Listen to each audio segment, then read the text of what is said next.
다 같이 사도신경으로 우리의 신앙을 고백하겠습니다. 전능하사 천지를 만드신 하나님 아버지를 내가 믿사오며 그 외아들 우리 주 예수 그리스도를 믿사오니 이는 성령으로 잉태하사 동정녀 마리아에게 나시고 본디오 빌라도에게 고난을 받으사 십자가에 못 박혀 죽으시고 장사한 지 사흘 만에 죽은 자 가운데서 다시 살아나시며 하늘에 오르사 전능하신 하나님 우편에 앉아 계시다가 저리로서 산 자와 죽은 자를 심판하러 오시리라. 성령을 믿사오며 거룩한 공회와 성도가 서로 교통하는 것과 죄를 사하여 주시는 것과 몸이 다시 사는 것과 영원히 사는 것을 믿사옵나이다. 아멘. 오늘 우리가 부를 찬송가는 176장입니다. 가사를 먼저 읽어보겠습니다. 주 어느 때 다시 오실는지 아는 이가 없으니 등 밝히고 너는 깨어 있어 주를 반겨 맞으라. 주 안에서 우리 몸과 마음이 깨끗하게 되어서 주 예수님 다시 오실 때에 모두 기쁨으로 맞으라. 주 오늘 다시 오신다면 부끄러움 없을까? 잘하였다 주님 칭찬하며 우리 맞아 주실까? 주 안에서 우리 몸과 마음이 깨끗하게 되어서 주 예수님 다시 오실 때에 모두 기쁨으로 맞으라. 주 예수님 맡겨주신 일에 모두 충성 다했나? 내 마음속에 확신 넘칠 때에 영원 안식 얻겠네. 주 안에서 우리 몸과 마음이 깨끗하게 되어서 주 예수님 다시 오실 때에 모두 기쁨으로 맞으라. 주 예수님 언제 오실는지 한밤에나 낮에나 늘 깨어서 주님 맞는 성도 주의 영광 보겠네. 주 안에서 우리 몸과 마음이 깨끗하게 되어서 주 예수님 다시 오실 때에 모두 기쁨으로 맞으라. 아멘. 우리 찬송 같이 불러보겠습니다.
예수님 언제 오실는지 밤밤에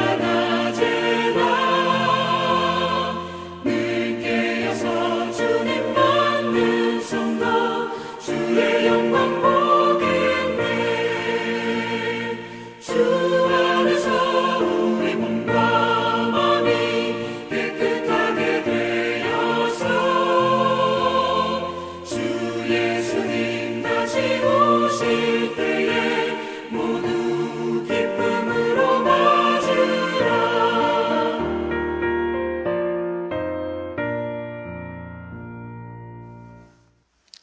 아멘. 찬송을 부르다 보니까 예수님이 빨리 오셨으면 좋겠다, 이런 마음이 드는 귀한 찬양인 것 같습니다.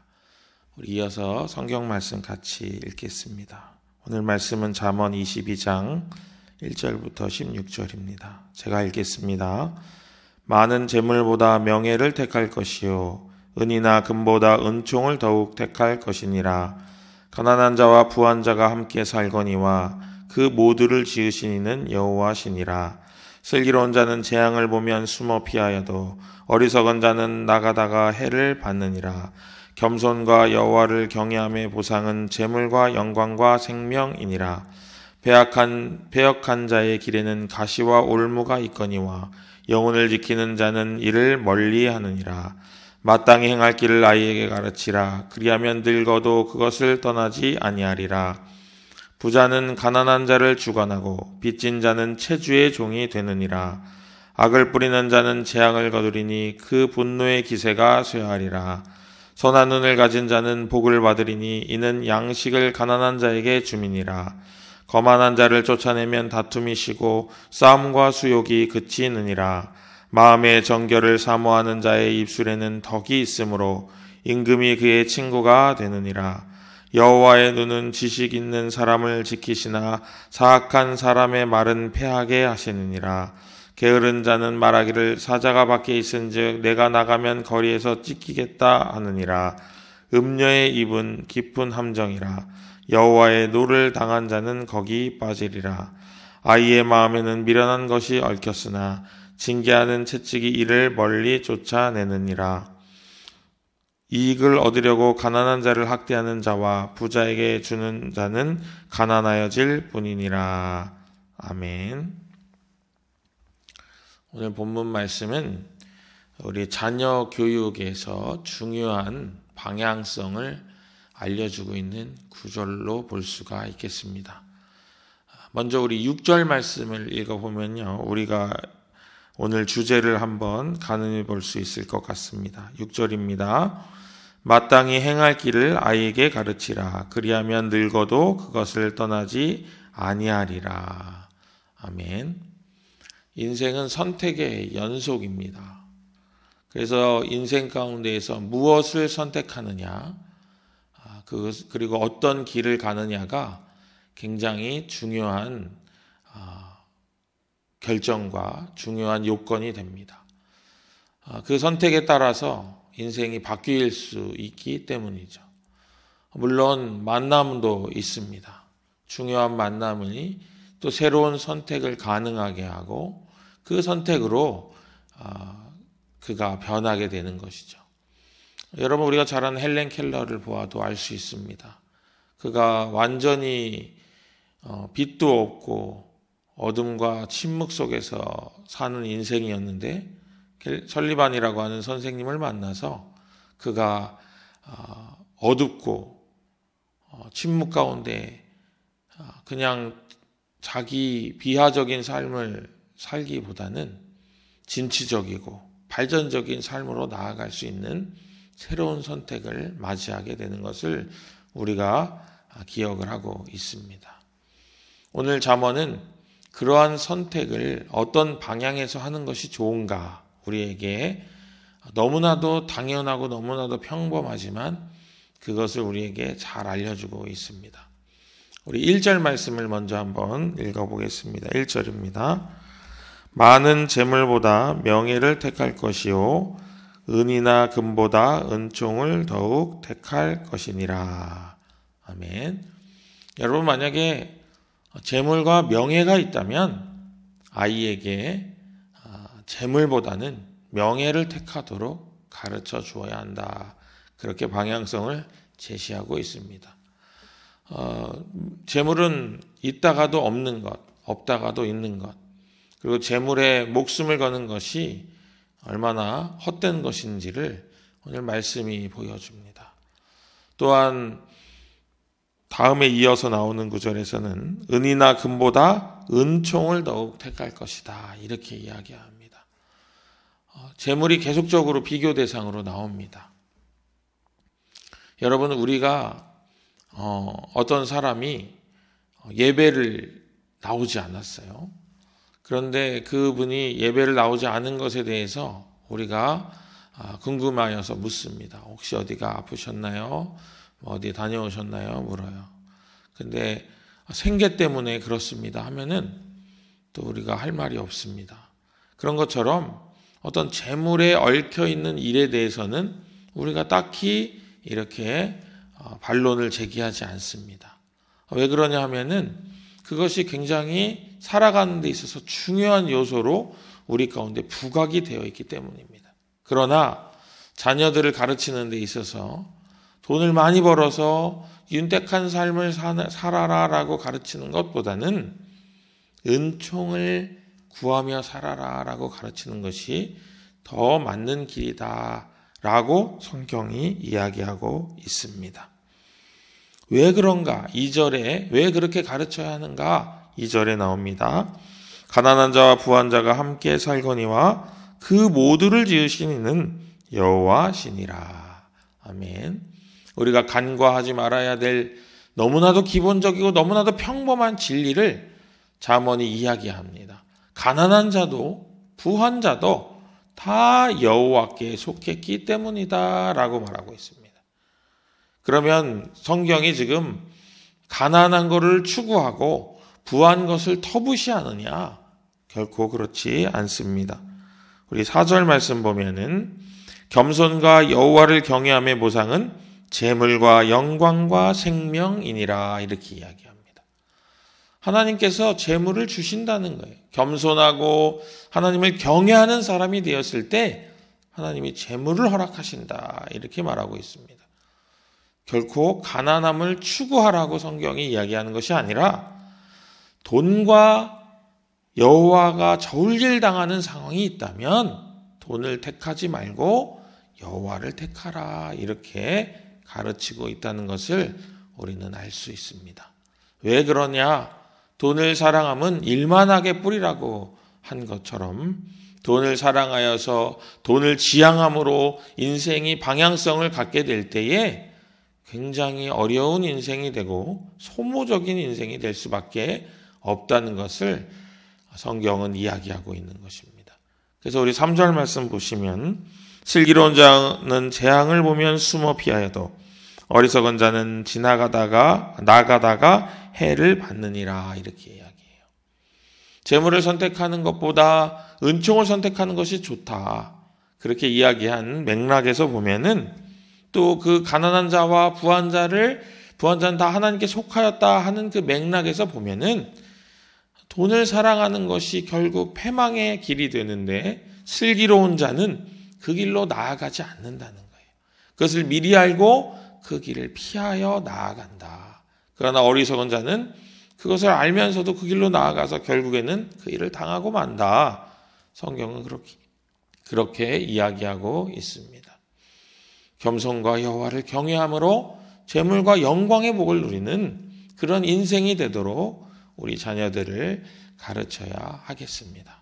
우리 아이들이 선택의 기로에 서서 과연 무엇을 선택하는 것이 가장 좋을까를 생각할 때에 너무나도 자기중심적이고 자기 이익을 추구하는 것으로 살아가는 것이 아니라 하나님의 은총을 구하는 것으로 살아갈 수 있도록 우리가 가르쳐야 된다 하는 것입니다. 이어서 5절에 보면은 이렇게 말씀하십니다. 패역한 자의 길에는 가시와 올무가 있거니와 영혼을 지키는 자는 이를 멀리 하느니라. 아멘. 패역한 자의 길, 망하는 길에는 가시와 올무가 있지만 자신의 영혼을 지키는 자는 이것을 멀리한다.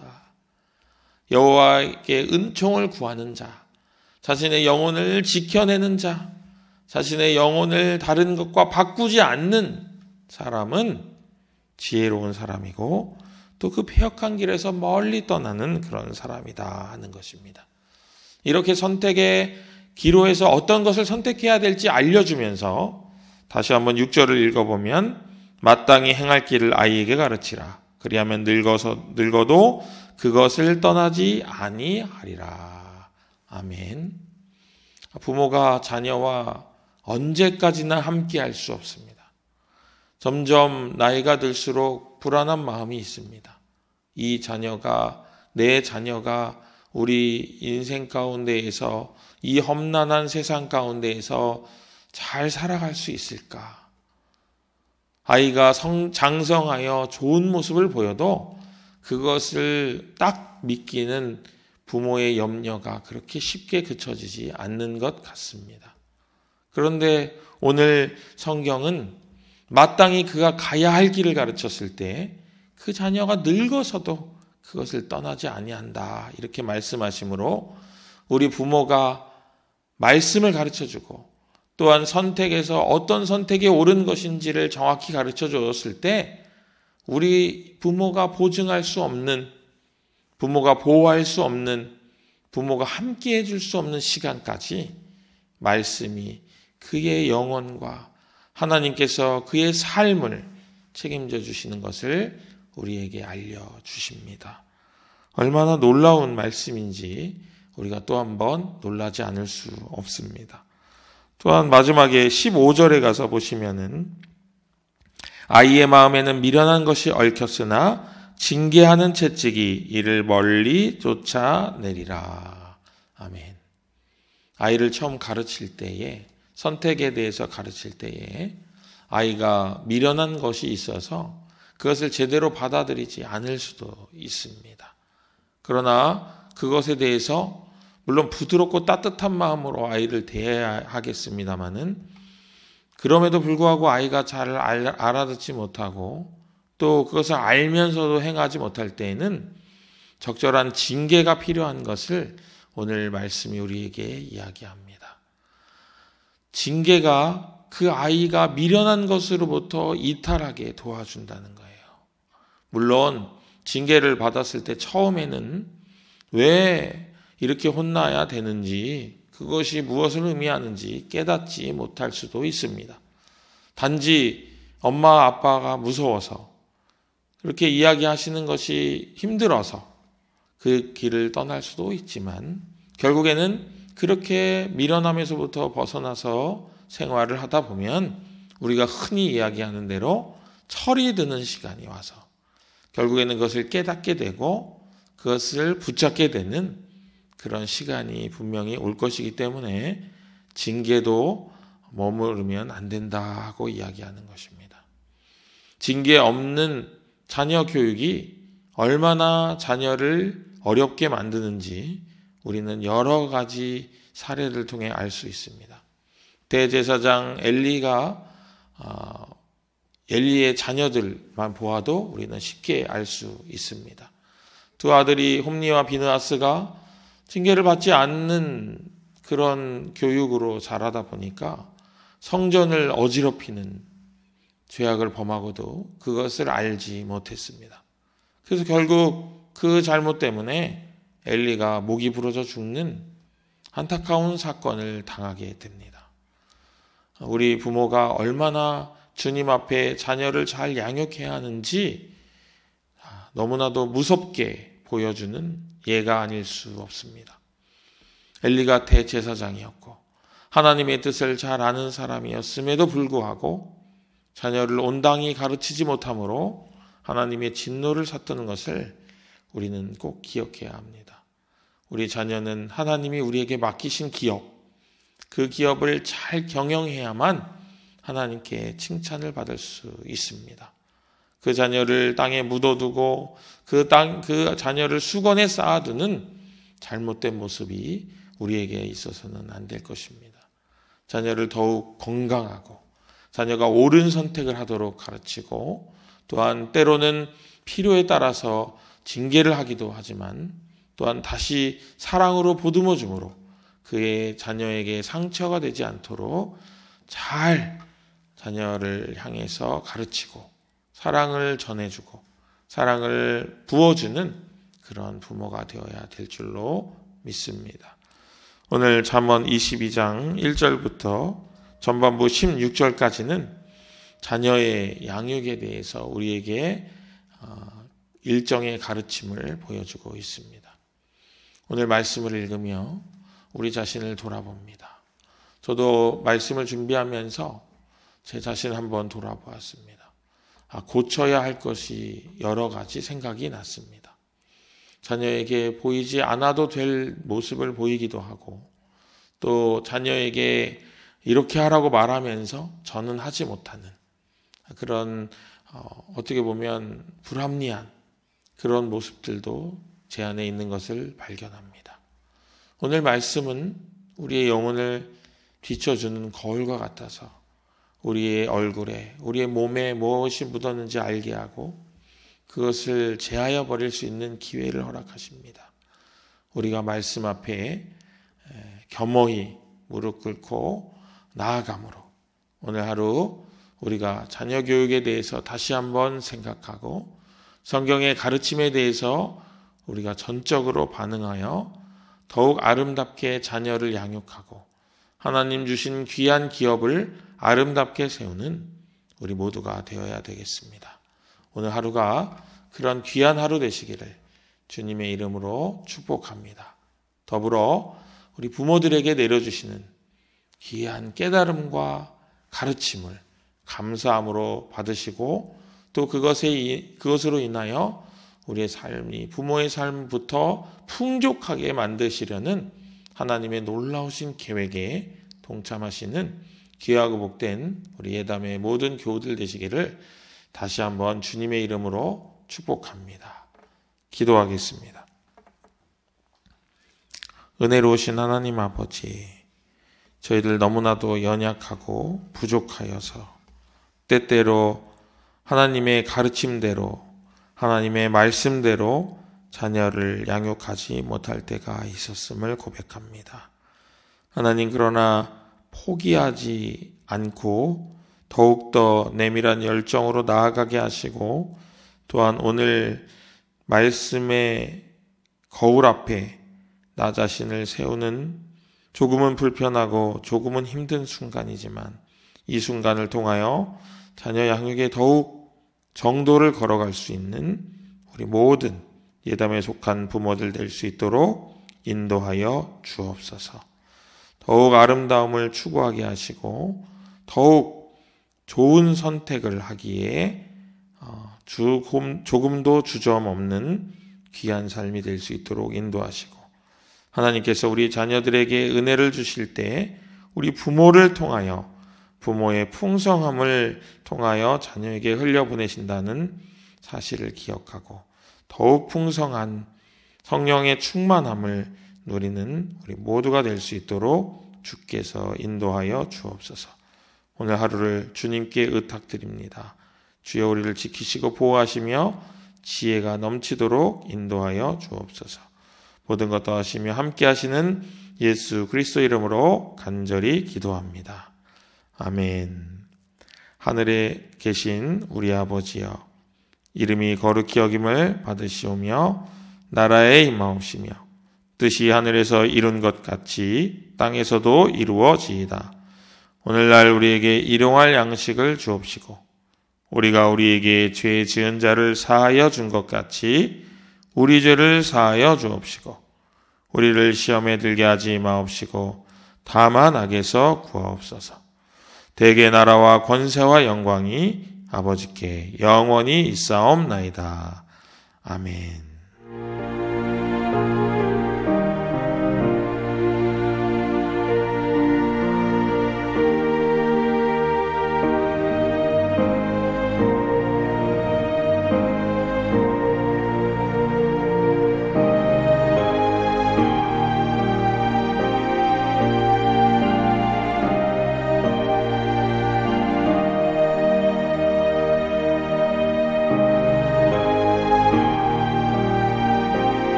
주님